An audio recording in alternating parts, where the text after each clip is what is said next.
చూడొచ్చు. సో సీతక్క ఇంటింటికి వెళ్ళి ప్రచారం చేస్తున్నారు. అక్క ఏంటి ప్రచారం మొత్తం కూడా జోష్ అంతా మీలోనే ఉంది. పెద్ద ఎత్తున డోర్ టు డోర్ స్టెప్ ప్రచారం చేస్తున్నారు. ఎలా ఉంది అక్క? చాలా బ్రహ్మాండంగా ఉంది. ప్రతి ఇంట్లో హస్తం నేస్తం అనే మరి భావంతో ఉన్నారు. కాంగ్రెస్ పార్టీకి ఒక అవకాశం ఇవ్వాలని.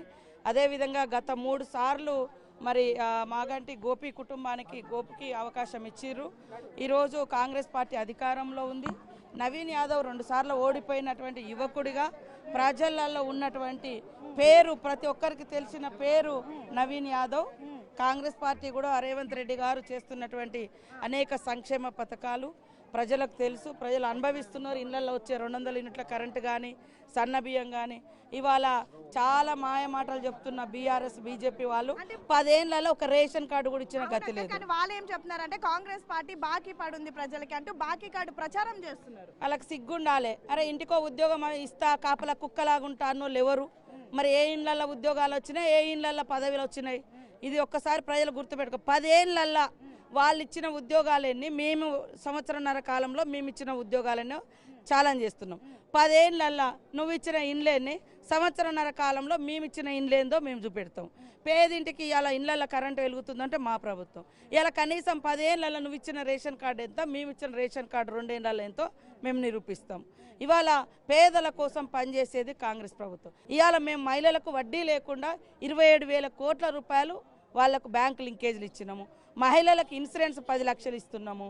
మరి ఇవన్నీ కూడా మేము చేస్తున్నాం. ఫ్రీ బస్సు పెడితే నెత్తినోరు కొట్టుకొని బాధపడుతున్నారు. మహిళలు బయటికి రావద్దని, వాళ్ళ ఇళ్లలో కుటుంబ సభ్యులే రావాలి. లాస్ట్కి వాళ్ళ కుటుంబ సభ్యులు కూడా ఇవాళ బయటకు వచ్చి బజార్లో పడ్డారు. జూబ్లీహిల్స్ నియోజకవర్గం 2 ఏళ్ల పాటు కూడా గుర్తులేదు. ఇప్పుడు ఎన్నికలు వచ్చాయి కాబట్టి కాంగ్రెస్ పార్టీకి మంత్రులకు గుర్తొస్తుంది అంటూ కూడా పెద్ద ఎత్తున వాళ్ళ ప్రచారంలో చెప్తున్నారు. అవునయ్యా, సిగ్గుండాలి. మీరే కదా 10 ఏళ్ళు మీరే అధికారంలో ఉన్నారు. మొన్న కూడా మీ అభ్యర్థినే గెలిపించారు. మీ ఎమ్మెల్యేగా ఉన్నప్పుడు మరి వచ్చి ముఖ్యమంత్రి గారికి లేదా సంబంధిత మంత్రులకు వాళ్ళు రిప్రజెంటేషన్స్ ఇవ్వాలి, సమస్యలు చెప్పాలి. రాష్ట్రంలో ఓవరాల్గా ఇచ్చే స్కీమ్స్ అన్నీ కూడా ఇక్కడ ఇస్తున్నాము. మరి ఆయన సమస్యలు చెప్పలేదు.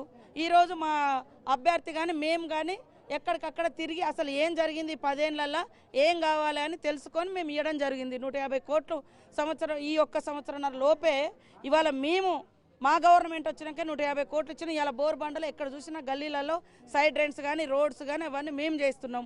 మరి 10 ఏళ్లలో మీరేం చేసిర్రు? 2 ఏళ్లలో గుర్తుకు రాలేదంటున్నారు కదా. మీ అభ్యర్థే కదా, మొన్నటిదాకా మీ ఎమ్మెల్యేనే కదా. ఇవాళ మీ ఎమ్మెల్యే ఉండే ఆయన తీసుకురావాల్సింది ఉండే. మరి ఆ 10 ఏళ్ళు మీరేం చేసిర్రు? ఇవాళ మేము 6 నెలల్లో సరే 3 నెలలు 4 నెలలు అయిపోయింది మీ అభ్యర్థి చనిపోయి. అప్పుడు మా వాస్తవానికి అసలు ఏం జరిగింది, వీళ్ళకి ఏం కావాలి అని పార్టీ పరంగా వచ్చింది. మా ప్రజలు మా వాళ్ళు వచ్చి తిరుగుతున్నారు. తిరిగినప్పుడు వాళ్ళ సమస్యలు తెలిసిన సమస్యలకు ఏదో జీవోలు ఇచ్చి కూర్చోలే, వర్క్స్ చేయించి చూపిస్తున్నాం. ఓట్లు అడగడానికి వచ్చినటువంటి ఈ రోడ్డు కూడా మేము వేసినాం. చూడు తమ్ముడు, చూడు రోడ్డు. ఓట్లు అడగడానికి వచ్చిన బీఆర్ఎస్ వాళ్ళని తిప్పి కొట్టాలి, ఏ మొహం పెట్టుకొని వాళ్ళు ఓట్లు అడుగుతారు అంటూ కూడా చెప్తున్నటువంటి పరిస్థితి. అరే సిగ్గుండాలి, మీకే కదా ఓటేసిరు వాళ్ళు. బీఆర్ఎస్ నాయకులకే గతంలో బీఆర్ఎస్ నాయకులకే గతంలో ఓటేసిరు. ఇక్కడ 3 సార్లు ఓటేసిర్రు. ఇప్పుడు మాకు ఓటేయండి, మేము పని చేసి చూపెడతామని చెప్తున్నాం. మాకెందుకు ముఖం లేదా? ఇంటికో ఉద్యోగం ఇస్తా, అందరికి డబల్ బెడ్రూమ్లు ఇస్తా అని మాయ మాటలు చెప్పి మోసం చేస్తే ఇవాళ హైదరాబాద్ ప్రజలు నిన్ను నమ్మిండ్రు. కానీ నిన్ను నమ్మి ఓట్లేస్తే ఈ గల్లీలలో గతేందో చూద్దురా అంటున్నా. అయితే ఇప్పుడు ఇంటింటికి మీరు వెళ్తుంటే ఇంత ఘనంగా హారతులు ఇస్తున్నారు, వెల్కమ్ చేస్తున్నారు, కానీ ఇవన్నీ కూడా మిమ్మల్ని చూడడానికి వస్తున్నారు, ఓట్లు మాత్రం పడవంటూ. అరే వాళ్ళకి 3 సార్లు ఓట్లేస్తే ఏ వర్గ పెట్టిరో ప్రజలకు తెలుసు. ఇవాళ ఇక్కడ నిలబడ్డకి ఈ రోడ్డుకి ఇంత చక్కగా ఉందంటే ఇది కాంగ్రెస్ ప్రభుత్వము, కాంగ్రెస్ వేసినటువంటి రోడ్డు. కాబట్టి మీరు రేషన్ కార్డు కూడా ఇవ్వలే, గతి లేదు మీకు ఇవ్వడానికి. మీకు రేషన్ కార్డు కూడా ఇవ్వలే, సన్న బియ్యం ఇవ్వలే, కరెంట్ ఇవ్వలే. మీరు ఇవాళ మేము ఇస్తా ఉంటే ఇలాంటి మాయ మాటలు చెప్తున్నారు. వాళ్ళ మాటలు మాయ పనులు. బీఆర్ఎస్ కేవలం మాయ మాటలు, మేమేమో పని చేసి చూపిస్తున్నాం. అక్క మీ అభ్యర్థికి, మీ మినిస్టర్లకు, మీ ఎమ్మెల్యేలకు పడట్లేదు. అసలు అభ్యర్థి ఒంటరిగా తిరుగుతున్నారు, మంత్రులంతా ఒకవైపు తిరుగుతున్నారా అంటున్నారు. ఈ రోజు నుంచే మా మంత్రులు కానీ మా ఎమ్మెల్యేలు కానీ రంగంలోకి వస్తున్నారు. ఇన్ని రోజులు మా వాళ్ళు ఎవరు అంటే ఎక్కడో అక్కడ పనులలో ఉన్నాము. ఈ రోజు నుంచి మా అందరికీ బాధ్యతలు వేసారు. అయినా కూడా నేను నా పేరు 4 రోజుల కింద రాగానే నేను ఇక్కడ వచ్చేసిన తిరుగుతున్నా. కాబట్టి మా అభ్యర్థిని మనస్ఫూర్తిగా మేమందరం కలిసి పెట్టుకున్న అభ్యర్థి, పబ్లిక్లో ఉండే వ్యక్తి, ఒక బడుగు బలహీన వర్గాల వ్యక్తి, ఒక బీసీ బిడ్డకు అవకాశం ఇస్తే ఆయన మీద రౌడీ అని, గుండా అని ఇంత నిస్సిగ్గుగా కేసీఆర్ మాట్లాడడం ఎంత దుర్మార్గం. ఇవాళ మీ పార్టీలో బీఆర్ఎస్లో చేర్పించుకున్నటువంటి ఏదైతే రౌడీ షీటర్లు ఉన్నారో వాళ్ళ మీద 25 కేసులు వాళ్ళ ప్రభుత్వంలోనే పెట్టిర్రు, పోక్సో కేసులు పెట్టిర్రు. అలాంటి వాళ్ళను దండేసి దండం పెట్టి వంగి దండం పెట్టిండు కేటీఆర్. ఇలా ఈ నవీన్ యాదవ్ అయ్యా నీకు బండ్లు ఇచ్చి పైసలు ఇచ్చి ప్రచార రథం ఇస్తే ఆయన ఇవాళ నీకు గుండా లెక్క కనపడ్డా? మరి గతంలో కూడా 2 సార్లు పోటీ చేసిండు కదా, గతంలో కూడా 2 సార్లు పోటీ చేసినప్పుడు నీకేం కనపడలే. ఎందుకంటే గెలుస్తున్నాడు కాబట్టి ఇవన్నీ తప్పుడు ప్రచారాలు చేస్తున్నారు. చివరిగా ఎంత మెజారిటీతో గెలుస్తారని కాన్ఫిడెంట్ తో ఉన్నారు? 1,00,000 మెజార్టీ కూడా రావచ్చు, 50,000 పైనే దాటుతుంది. 50 to 1,00,000 మధ్య ఉంటాము. పబ్లిక్ లో స్పందన బ్రహ్మాండంగా ఉంది. మాకు ఫైనల్ గా జూబ్లీస్ లో కాంగ్రెస్ జెండా ఎగరేస్తున్నారా? తప్పకుండా ఎగరేస్తాం.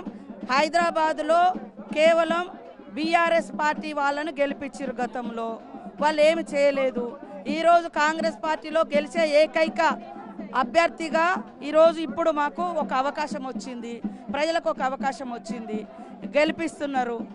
నవీన్ యాదవ్ తోటి ఖచ్చితంగా జూబ్లీ హిల్స్ రూపురేఖలు మారిపోవడం ఖాయం. సో మొత్తానికి నవీన్ యాదవ్ తో జూబ్లీ హిల్స్ రూపురేఖలు మారిపోతున్నాయి అంటూ కూడా చాలా కాన్ఫిడెంట్ గా మంత్రి సీతక్క చెప్తున్నారు. సో మొత్తానికైతే 1,00,000 మెజారిటీతో కూడా మేము గెలిచేటటువంటి అవకాశాలు ఉన్నాయి. మేము 2 ఏళ్లలో చేసినటువంటి అభివృద్ధి కార్యక్రమాలనే మమ్మల్ని రేపు కాంగ్రెస్ జెండా జూబ్లీ హిల్స్ లో ఎగరవేసే విధంగా చేయబోతుంది. సేమ్ టైం 10 ఏళ్లలో బీఆర్ఎస్ చేసింది ఏంటి వాళ్ళకు వాళ్ళే ప్రశ్నించుకోవాలి. ఆ 10 ఏళ్ల వైఫల్యాలు